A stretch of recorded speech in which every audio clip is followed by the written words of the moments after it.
Thanks, Rebecca. And hello, everyone, and thank you for participating in today's webinar on control charting. Today, we'd like to provide you with a high-level overview of how to control chart, how to interpret your control chart, and how you can easily create a control chart using Excel.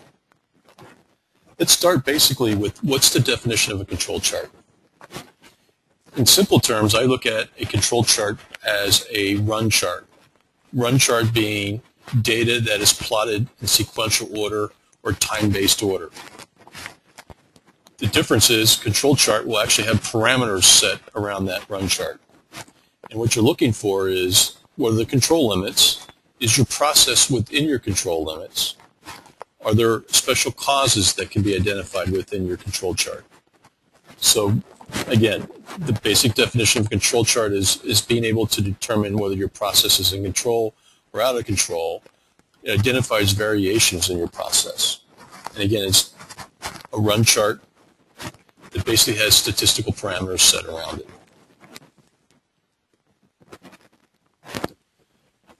So where did control charts come from? Dr. Walter Shewhart, known as the father of statistical quality control, back in the 1920s, working for Western Electric, had discovered that in their manufacturing process that there was a constant tweaking and adjustments being made in their manufacturing process, and he noticed that this actually created more variation in the process.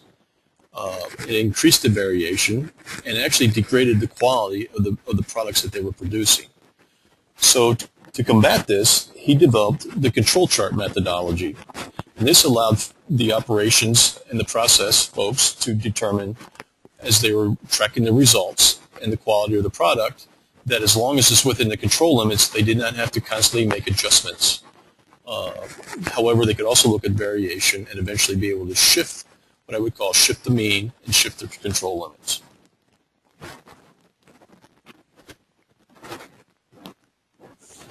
So why do we control chart? What we're looking for is to be able to use a tool, a visual that helps us understand, is our process stable? Do we have process stability? We want to avoid those constant process adjustments, where one time we have high results, we make adjustments, then we get low results, we make adjustments. We want to avoid reacting to the failure that occurs. What we want to do is be able to identify that there's a failure or a special cause, and then be able to root cause and understand the causes behind that, and then put processes in place that reduces that variation or those particular failures. So again, a control chart is used to determine if a process, whether it's manufacturing, business, or analytical, is in a state of statistical control. A good example would be in your everyday lives, where we all drive to work, we all drive home. We all have a certain route, a certain way that we get to work, and we pretty much know that our time frames could, for example, range anywhere from 15 to 20 minutes. That's a short commute, so I know some of you may have longer commutes. But on my day-to-day drive to work, it's between 15 and 20 minutes. So if I plotted that over time, I would see that on a normal day, every day, I'm within those control limits. I'm not going to change my process. However, on one particular day, traffic's jammed, there's an accident, and now all of a sudden it's taking me 35 minutes to get to work. All right, that's a special cause. I'm not going to change the way I drive to work or the way that I take my journey to work just because of one special cause. I'm going to note that, understand why, but let's just say I did not. I'm like, wow, it took 35 minutes to get to work. Tomorrow I'm going a different way. Right now I just introduced more variation in my process of getting back to work. So anyway, simple example of control charting is understanding what your special causes are.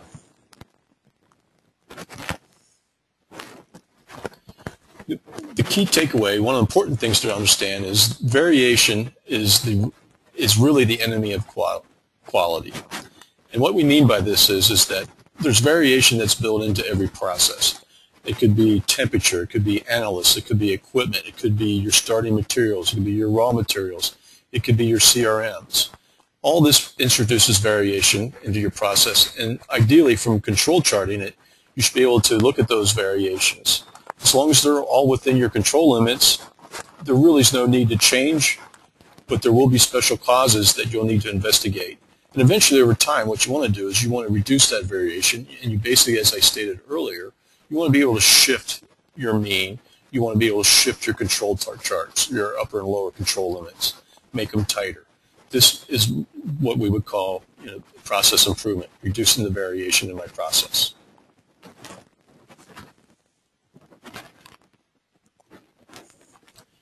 If you were to go out and Google control charts, you will find that there's a multitude of different types of control charts. And so it's very important and critical to make sure that you're using the right type of control chart. And it's all based on what is it you're trying to control. Is it attribute data? Is it variable data?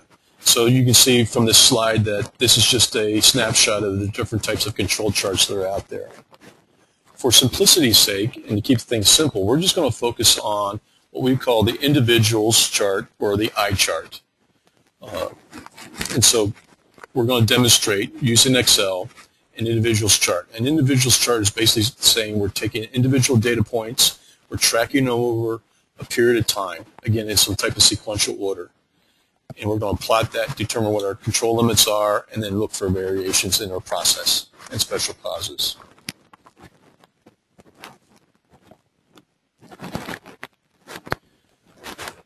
So how do we build a control chart? First of all, we need to have data. We have to have results, recoveries, whatever it is that we're planning to control. Typically, we'd like to have 30. Ideally, you'd like to have 30 data points. You can do as low as 20. You can actually do as low as 10 if you'd like. But you must understand, the fewer data points, the fewer recoveries and results that you have, the chance of your control limits being much wider is greater. So the more data points, and statistically 30 is a good number, 20 will work as well. But just keep in mind that the fewer data points you have, the more range and variation you'll have in your process. So there's three key things to a control chart that you must have in order to put stuff into control. First one is your mean, which is basically an average of your data points. The other two are your upper and lower control limits. Typically, there are 3 standard deviations, plus and minus, from that mean, or another term for mean would be your center line. This basically indicates the threshold at which your process output is considered statistically unlikely. A data point or a recovery point. So if you're analyzing something, you're looking at your recoveries. It's that data point that's going to be plotted, again, in sequential order. Another option that is out there, and we're going to demonstrate that in our webinar here, is you can also plot the plus and minus 1 and 2 standard deviations. So again, for step 1, we need to go out and collect 20 data points. We're then going to calculate our mean. We're going to calculate our plus or minus 1 standard deviation. We're going to calculate our plus or minus 2, and we're going to calculate our plus or minus 3. The plus or minus 3 will represent our upper as well as our lower control limits. And then we're going to chart it, and once we've captured our chart, and we've established our chart in Excel, then all it is just plotting the sequential results of our initial data points going forward. So here's an example within an Excel spreadsheet of 20 data points. You'll notice in column B that we have recovery, our results. We're going to plot them again in sequential order. It's critical that you have them in sequential order or time-based order. The reason being is if you have them just randomly scattered in there, you're not going to get a true picture of your variation. You're not going to get a true understanding of your variables, and it could skew you or point you in the wrong direction. So again, when you're plotting your data, you want it to be in sequential order or time-based order. Column C, we are now calculating the mean. D is our plus 1 standard deviation. E is minus 1 standard deviation, and so on and so forth, as you see in the spreadsheet. Again, our recovery, our mean, our standard deviation, plus minus 1, plus minus 2, plus minus 3. Plus minus 3 are always going to represent the upper and lower control limits of your process. The formula in Excel is very simple. We're showing, as you see on your slide, it's equal average around the data range that you're looking to establish your mean. Our 20 data points are listed there. We now plot that right next to our recovery, and we want to make sure that for every data point we have that mean there. So you can see in our Excel sheet, it's the same data point going down through, or the same mean beside each recovery. We're next going to calculate our standard deviation, our plus or minus 1 standard deviation. The formula is going to be the same for each other, except for you're going to have plus or minus 1 times the standard deviation, plus or minus 2 times the standard deviation, or plus or minus 3 times the standard deviation. And again, we're going to copy that formula down for each one of our data points. It's going to be critical, as you see, if you're not familiar with Excel, and hopefully I'm not offending anybody, the dollar signs. It's critical that you lock the range in. Those dollar signs around your column headings, the B's, those lock so that you're always going to be looking at the standard deviation of B2 to B21. If you fail to put the dollar signs in around your column, what will happen is, as you copy the formula down, you will now get to the next cell, you will now get B3 to B2 to 22. The next one will be B4 to B23, and so on and so forth. So your standard deviation is not going to be the same. It will be different numbers and different results. So again, we'll plot our standard deviations for both 1 and plus or minus 1, plus minus 2, and plus or minus 3.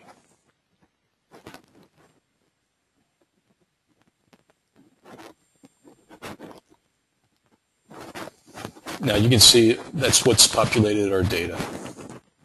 So our Excel spreadsheet's ready to go. Great, we have the data. What do we do next? Well, now this is where you're going to chart. Now, depending on what version of Excel you have, in this particular case, we're looking at 2007 Excel, and we'll already have your graphs and your different types of charting up there. Other ones where you'll have to click on chart, and you'll have to select your type of chart that you want. In this case, we want to select the line chart. Once we select the line chart, this is what the results are. You can see, very simple. I love this tool. I love control charts. I love run charts. I look at this, and I can start visualizing now my process. I can see what's going on. The red lines, remember, plus or minus 3 standard deviations. The minus 3s are lower. Your plus 3s are upper, are in red. We also plotted our plus and minus 1, plus and minus 2. One way to think about the plus and minus 1 is that statistically, typically what you'll see is 68% of the time your data is going to fall within plus or minus 1 standard deviation. Plus or minus 2 standard deviations will be 95% of the time your data is going to fall within plus or minus 2 standard deviation. And then your upper and lower control limits are basically stating that 99.7% of the time, based on the data that you've plotted, you're going to fall within your control limits. Again, that's 99.7% of the time you're going to fall within those control limits. So if we look at our process here of the 20 data points that we selected, we got a fairly good process going on here. Nothing looks out of control. Everything looks good. We are seeing some variation around that mean of 99. However, again, it's fairly tight. Not seeing a lot of variation that would say special cause at this point in time. So again, we may want to look and say one time we're up, one time we're down. So from a process improvement standpoint, we may want to investigate and see if we could not tighten our control limits, shift the mean, so to speak. Once you've established your control chart, you want to continue to plot your data, your results, your recovery, again, time sequence, sequential order. So we randomly selected another 20 data points. We plotted them. It's very important that we maintain the same mean of our original 20 and the same standard deviations of the original 20 throughout our process until at some point in time we determine that it's time to recalculate our standard deviations and our means. So adding the additional 20 data points, we now have 40. So again, plotting these, we're not seeing anything that's outside our control. Everything looks good. We see the up and down kind of the variation. So again, if I'm looking at process improvement, I'm going to try to understand why we're seeing this fluctuation. I'd like to be able to tighten my control limits a little bit. But right now, nothing's jumping out as critical. It looks like my process is well in control. So again, to reiterate, we need to capture our data points. I would say a minimum of 20. Ideally, you'd like to have 30. We need to calculate our mean, which is our center line. You can feel free to calculate your plus or minus 1 or plus or minus 2, but the critical piece is to calculate your upper and lower control limits, and again, typically that's plus or minus 3 standard deviations. You're going to chart, and then you're going to continue to capture and plot that in your spreadsheet, which will automatically chart and allow you to observe your process. One thing that to look for is there's two different types of causes. There's common cause. And what we mean by common cause is basically it's inherent in your process. As if we go back and we look at the run charts that you saw previously, you've seen the ups and downs around the mean. That's inherent. You're going to have that. You still want to investigate and see if you can't minimize some of that variation, but there's always going to be variation in your process. As I stated earlier, it could be related to you have a different analyst. You're analyzing on a different piece of equipment, a different time of day. It could be, when I analyze in the spring or when I analyze in the fall, I'm getting different results. So you're always going to have what we would call just that common cause variation. What we're really looking for and trying to understand is those special causes, the stuff that goes outside of control. In other words, it's below our lower control limit or above our upper control limit. Right? It doesn't belong in the system. There's something that's not right. It wasn't expected. Typically, these types of special causes are avoidable, and they're easily identified. Again, from a visual standpoint, it's very easy to look and see, once I've established my control limits, whether I'm outside my controls, upper and lower control limits. And those need to be addressed.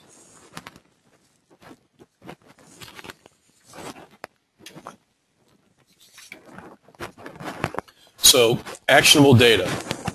This is what we would say, where do we really need to take investigation? Where do we need to respond? We don't want to respond on a day-to-day basis unless we have actionable data, something that's pinpointing that we have a special cause. We're outside our control limits. So we'll show some examples. So again, we've plotted our data. We're tracking it. We're going forward. And you can see around the 16th data point, all of a sudden we're below our lower control limit. That requires investigation. We're not going to stop our process. We're going to continue to do things the way we've done it. But something definitely happened with that particular result, and we need to understand what that was. So there are typically a multitude of different types of rules around control charting that you want to investigate. We're going to focus on the top 3. Right? This first one, where you're either below your lower control limit, above your upper control limit, you're basically outside your control limits, would be rule 1. So whenever a single point falls outside your 3 standard deviation limits, or again falls outside your control limits, you need to investigate. You're not going to go and immediately start changing your process because you had one occurrence. You just have to understand what caused that, and is there anything you can do to prevent that from happening again. Very similar to, I'm driving to work every day, I'm within 5 minutes, plus or minus 5 minutes. However, this time there's an accident and it takes me 30 minutes.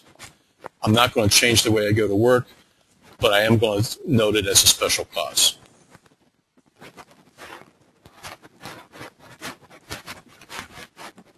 So as we look at this next chart, this is a great, again, from the visual standpoint, I just love this because I can look at this and immediately tell something's going on. So at your first observation of this, you can visually see that those last 7 data points, something's going on with those last 7. I'm still within my control limits, but there's definitely something that's happened. Either we've improved the process or there's some type of change that's taken place because I'm now below my mean, my center line, for 7 consecutive data points. Which brings us to rule 2. 7 consecutive data points on the same side of the mean, whether it's above or below, but it's still within your control limits, is a special cause. There's something going on there. Now, one of the questions that came up earlier is this might have been something that you looked at your processes and you're trying to reduce variability. This would demonstrate that there's been a shift in your process. Something's changed. Whether it was planned or not planned, that's what you need to investigate and understand.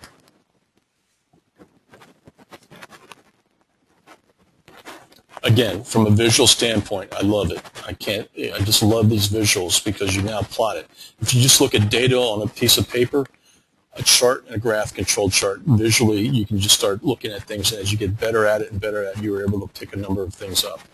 In this case, you can see, very simple, the eye looks at it. You can see what's happening over my last 7 data points. I'm trending down. Something's going on. All right, this is not good. We need to understand what's going on. What are the impacts? What are the root causes? What's going on in my process? What's going on in my system that's causing me to trend down? This brings us to our third rule, which is 7 consecutive points that are steadily either increasing or decreasing in value is a special cause.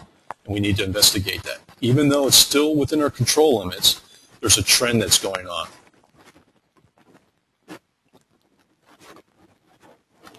So I'm now going to turn it over to Tom, and Tom's going to talk about root cause analysis.